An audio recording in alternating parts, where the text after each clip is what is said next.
ஒரு கேள்வி கேட்கிறேன். அமலேக்கின் கை உயர்ந்த போது மோசேயின் கை தாழ்ந்ததா? மோசேயின் கை தாழ்ந்த போது அமலேக்கின் கை உயர்ந்ததா?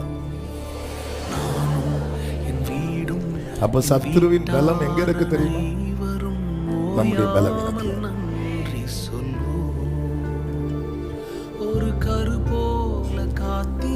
அமலேக்கின் கை உயர்ந்ததுனால மோசையின் கை தாழ்ந்தது என்று பைபிள்ல சொல்லப்படவில்லை. மோசையின் கை தாழ்ந்ததுனால. யாத்ராகமம் 17:11 மோசே தன் கையை ஏறெடுத்திருக்கையில் இஸ்ரவேலர் மேற்கொண்டார்கள். அவன் தன் கையை தாழ விடுகையில் அமலேக்கு எப்போ மேற்கொண்டான் தெரியும்? மோசே தன் கையை